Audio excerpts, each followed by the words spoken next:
Assalamualaikum warahmatullahi wabarakatuh. Izin memperkenalkan diri, nama saya Dinda Surya. Saya dari jurusan Pendidikan Islam Anak Usia Dini semester 4 kelas E dari UIN Intan Lampung.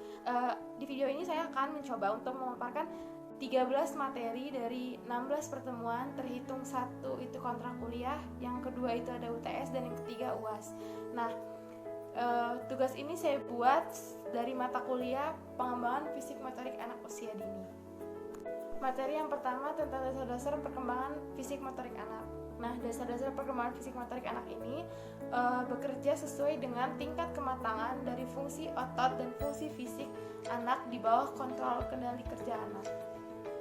Materi yang kedua tentang metode perkembangan fisik motorik anak. Untuk metode ini sendiri sebenarnya bebas, tergantung guru atau pengasuh ingin memberikan metode yang seperti apa sesuai dengan usia si anak.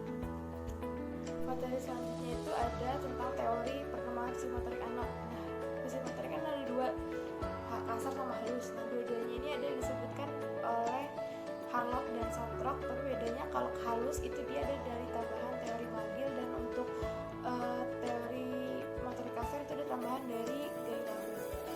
Selanjutnya tentang perkembangan fisik motorik anak. Nah, fisik motorik kan ada dua, halus dan kasar. Nah, perkembangannya itu dia sudah mulai tercapai apabila kalau halus itu dia sudah otot kecilnya seperti jari jemari sudah mulai berfungsi dengan baik, dan untuk motorik kasar itu apabila otot-otot kasarnya seperti menendang, bagian kaki dan seluruh tubuhnya sudah berjalan dengan baik. Nah, itu perkembangannya. Nah, kemudian selanjutnya ruang lingkup perkembangan fisik motorik. Nah, untuk yang kasar itu ruang lingkupnya ada gerak lokomotor, non-lokomotor, manipulatif, dan koordinasi. Sedangkan untuk motorik yang halus itu ruang lingkupnya ada, dia sudah mulai menulis nama, sudah mulai bisa interaktif lah, pokoknya tangannya itu sudah mulai bisa menulis-nulis. Itu bisa dikatakan bagian dari ruang lingkupnya motorik halus. Nah, kemudian bentuk jenis permainan itu macam-macam tergantung pengasuh atau gurunya. Salah satu contoh mainannya itu adalah papan pintar.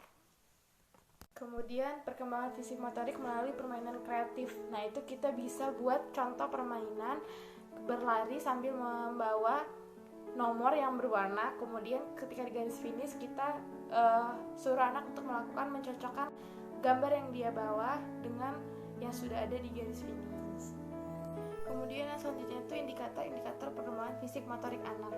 Nah, untuk indikator sendiri itu sesuai dengan fisik motoriknya atau halusnya. Kalau yang kasar tadi dia sesuai apa dia sudah mulai bisa mencapai menggerakkan seluruh anggota badannya untuk melakukan sesuatu yang berkaitan dengan kegiatan yang melibatkan seluruh anggota badannya. Kemudian untuk yang halus tuh dia otot kecil. Nah, adapun penunjangnya itu adalah dari